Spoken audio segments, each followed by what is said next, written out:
Pagi ini materinya sudah saya share ya. Sudah saya share ke teman-teman. Apa yang disampaikan pada pagi ini adalah bagian dari perawatan yang biasa keluar di seleksi ya atau uji kompetensi, kompetensi di akhir atau P3K bahkan SKB pun seperti ini. Soalnya ya. Jadi teman-teman ini ada mungkin nanti kalau ada yang dari IDAI yang terbaru mohon dikoreksi. Ya, di sini ada imunisasi, dosis, waktu, tempat suntikan. Nah, ini yang sangat penting teman-teman harus dipahami supaya lumayan lah apa ada ada nilai ya yang bisa Anda dapatkan apabila Anda paham yang seperti ini. Ini ada ringkasannya. Di mana BCG satu kali pemberian imunisasinya, kemudian selang waktu tidak ada usia 0 sampai 11 bulan dengan dosis 0,05 cc, tempat suntikan di lengan kanan dan atas luar dan intrakutan. Nah, ini sudah sangat jelas dituliskan dari mulai pemberiannya berapa kalinya, kemudian selang waktunya, kemudian umurnya, dosisnya, kemudian tempat suntikannya. Jadi ini sudah sangat lengkap. Tetapi kalau saya bilang tadi, kalau ada yang terbaru dari Ikatan Dokter Anak Indonesia, mohon dikoreksi ya, dicek ulang. Tapi yang pasti di setiap ujian imunisasi itu selalu keluar. Jadi soalnya ya sekitar 1 sampai dengan 3 soal, tapi kita lumayan itu 3 1 sampai 3 itu sangat menentukan ya, sangat menentukan. Ya, bagi Anda yang ingin mendapatkan nilai yang sebanyak-banyaknya, yang setinggi-tingginya. Jadi, imunisasi silahkan dibaca, dan kemudian dipahami, ya dipahami, dan buat kalau bisa buat catatan kecil. Buat catatan kecil, kenapa harus buat catatan kecil? Kenapa kalau belajar itu semakin banyak indera yang digunakan, maka itu semakin baik. Artinya Anda menggunakan indera yang sifatnya indera perasa, melihat itu akan semakin baik. Mudah-mudahan aman nih hujan. Kemudian perkiraan berat badan. Nah, perkiraan berat badan itu pun harus dipahami. Anak-anak praktik sehari-hari mudah memperkirakan berat badan normal ya. 3 sampai 12 bulan, usia dalam bulan ditambah 9 bagi 2. 1 tahun, 3 kali BB lahir. Usia 2 sampai 6 tahun, usia dalam bulan kali 2 tambah 8. Usia 6 sampai 12 tahun, usia dalam tahun kali 7 kurangi 5 bagi 2. Nah, itu sumbernya dari Nelson Pediatric Book, ya udah lama ya. Berapa badan norma anak usia 3 tahun berarti? Jawabnya 3 kali 2 tambah 8, 14 kilo. Itu normanya seperti itu. Jadi ini bagian juga cara menentukan berat badan. Kemudian jangan lupa posyandu. Posyandu itu juga selalu keluar di anak. Termasuk juga di dalamnya meja-meja di posyandu. Meja 1, meja 2, meja 3 KMS, meja 2 penimbangan, pendaftaran, meja 4 penyuluhan berdasar KMS, meja 5 pelayanan kesehatan berupa imunisasi, pemberian vitamin A dosis tinggi, pil KB, kondom, pengobatan ringan, konsultasi KB. Kemudian yang suka muncul juga adalah mekanisme kehilangan panas dari evaporasi. Contoh-contohnya, nih, evaporasi jalan utama ini. Nah, evaporasi ketika dikeringkan ya, tidak dikeringkan. Ya, kemudian konduksi, kalau konduksi itu nempel, conduction, nempel, misalkan nempel ke yang permukaan yang dingin, itu konduksi. Kemudian ada konveksi tubuh karena terpapar udara sekitar. Misalnya biarkan menempatkan BWL dekat jendela. Kemudian membiarkan BWL di ruangan yang terpasang kipas angin. Contoh-contohnya sudah ada, jadi Anda nggak usah khawatir. Kemudian juga ada radiasi. Radiasi kira panas bayi tempat-tempat yang punya suhu lebih rendah dan dari suhu bayi, yaitu radiasi. Itu juga harus dipahami oleh teman-teman sebagai bagian dari materi yang harus dikuasai selama menghadapi seleksi ujian. Kemudian yang lainnya juga adalah derajat ikterus. Ini sering keluar dari Kmer ya, Kramer ya. Kemudian derajat 1 sampai 4 ya, termasuk juga perkiraannya. Jadi satu itu kepala dan leher, 2 sampai badan atas di atas umbilikal, 3 sampai badan bawah di bawah umbilikal, kemudian hingga tukai atas sampai lengan lutut ya. Nah, kemudian perkiraan klinisnya, nah ini ikterus terlihat hari 1 pada bagian tubuh apapun. Itu patologis. Jadi kalau yang yang fisiologis itu setelah hari 3 ya. Kemudian juga jangan lupa DHF ya. WHO sudah memberikan klasifikasi terkait dengan DHF. Derajat 1 ya.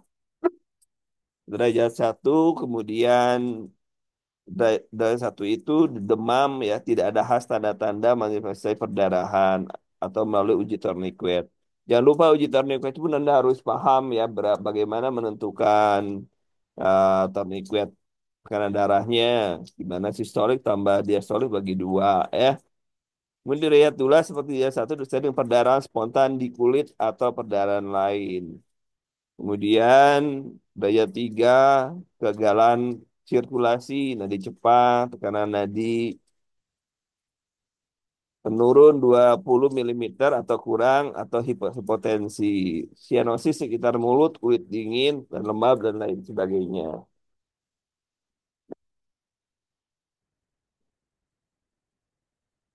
Kemudian yang derajat 4 shock berat. Dan nah, jangan lupa Anda pun harus bisa melihat perbandingan hematokrit dan HB. Kalau ada perbandingan melebihi hematokrit melebihi 3 kali HB, ya 3 kali HB misalnya HB-nya 12 berarti dia lebih dari 3 kali dan 3 kali lebih dari 20%. Misalnya kan kalau 12 berarti 36. Nah kalau 36 katakanlah HB-nya hematokrit 45 itu artinya terlalu kental ya. Kalau terlalu kental artinya pasiennya sudah ada kebocoran cairan. Jadi perbandingannya 3 kali 1. Jadi satu hematokrit eh, HB hematokrit itu 3 kali HB ya. Itu standarnya ya, standar standar kasar lah ya, standar kasarnya. Kemudian juga jangan lupa dehidrasi pada anak. Ini pun dehidrasi pada anak tuh sering muncul di ujian-ujian ya, dehidrasi pada anak dari klasifikasinya berat ya. Kemudian juga baca materi pemberian cairan juga silakan dibaca. Kemudian dari sedang, tanda-tandanya lah ya. Anda harus paham tanda-tandanya apa, pengobatannya apa, itu harus benar-benar eh, paham. Nah ini ada beberapa halaman yang nggak jelas ya. Ini saya coba cek ulang ya. Kemudian menghitung dosis obat anak kecil ya. Ini menghitung dosis obat pun merupakan bagian yang harus Anda kuasai.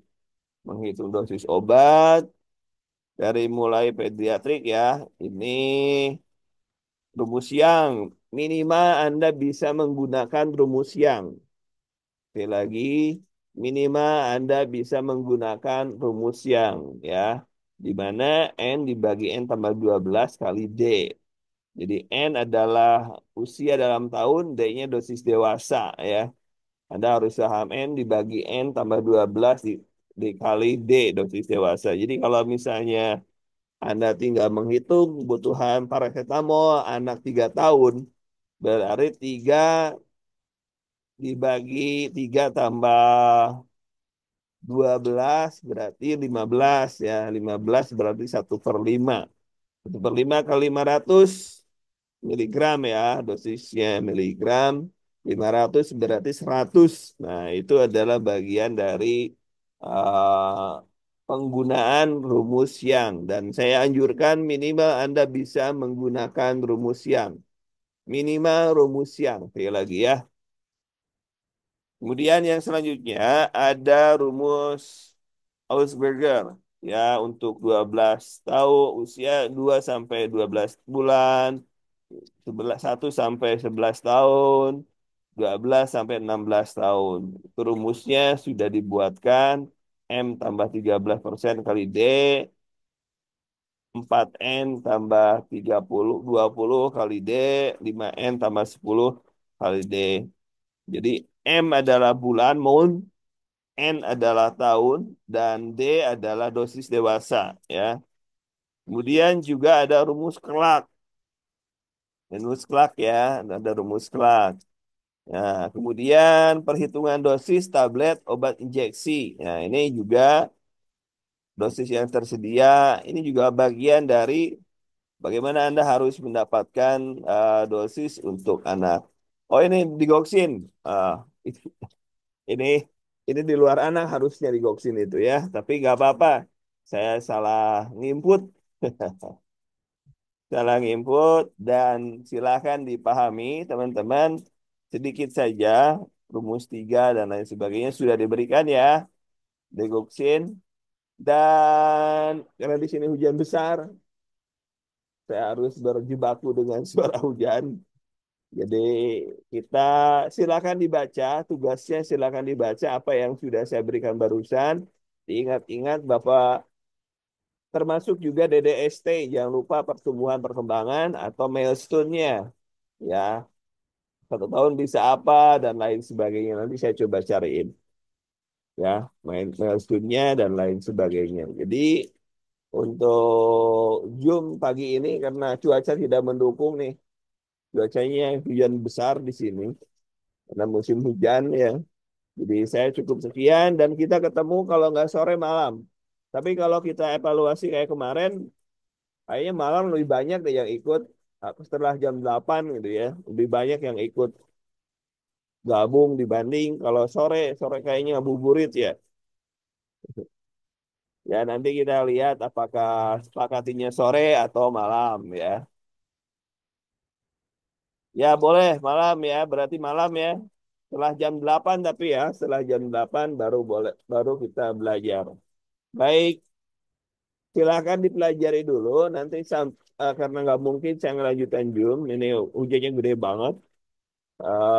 Jadi saya tutup sekian. Nanti materi-materi akan saya share di grup. Terima kasih teman-teman. Assalamualaikum warahmatullahi wabarakatuh.